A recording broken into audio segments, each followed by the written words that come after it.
I'm Tracy Baxter with today's Record News Watch.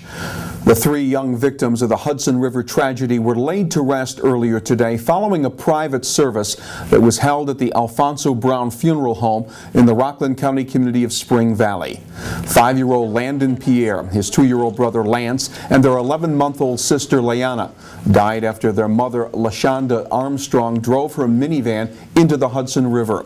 Police say 78 people were invited to the services this morning, 2 under the capacity for the funeral home.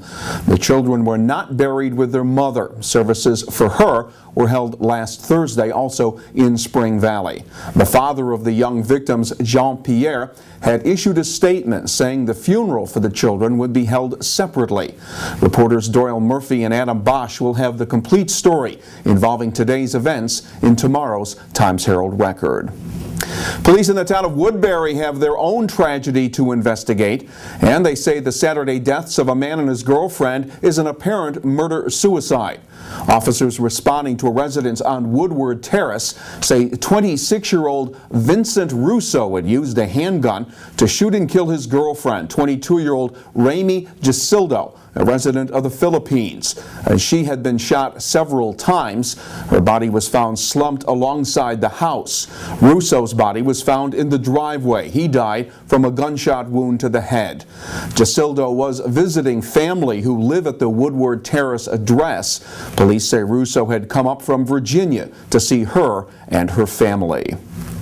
Hudson Valley State Senator John Bonasek says he has a plan that could lead to the repeal of the much-maligned MTA payroll tax. Bonasek's proposed legislation will eliminate the tax that was imposed in 7 suburban counties, including Orange and Dutchess. The lost revenue would be made up through tolls on the bridges that span the East River in New York.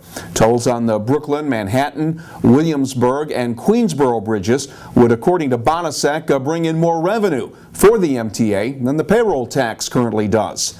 The senator says his legislation would put the financial onus on the people who commute to New York and drive in the city instead of on local businesses whose employees don't use the MTA to get to and from work.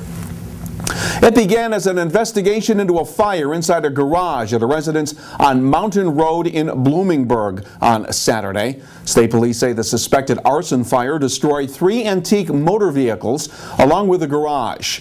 State police now say they would determine that prior to the fire, 33-year-old Francis Reisert of Bloomingburg was in the garage stealing gasoline from the vehicles by drilling holes in the gas tanks and then siphoning the gas into cans. Investigators say the fire started when the gas overflowed onto the floor and was ignited by sparks from the drilling. Reisert was charged with criminal mischief, auto stripping, petty larceny, as well as endangering the welfare of a child. Police say his 2 young daughters were with him at the time of the thefts and the fire. He was caught on tape and later caught by state police. The arrest came after troopers investigate a hit-and-run property damage accident in the town of Tustin on Saturday. Witnesses provided a description of the driver and police recovered pieces of the vehicle. Short time later, a homeowner videotaping on his property captured a high-speed vehicle on tape. That helped state police locate the 1996 Crown Victoria as well as the driver, 20-year-old Victor Chamorro of Narrowsburg. He's been charged with DWI, leaving the scene of an accident and driving without a license. And it wasn't your run-of-the-mill robbery arrest for police in Newburgh. Town police say a man bought a pair of pink women's shoes at the local Payless store. After leaving the store, he put the shoes on, then walked back in and told a store clerk he had a gun in his pocket and demanded money from the cash register. Police say 47-year-old Robert Figueroa grabbed the money and drove off, but he was pulled over a short time later. No gun was found, but cash from the robbery was recovered, and police say Figueroa was still wearing the pink women's shoes.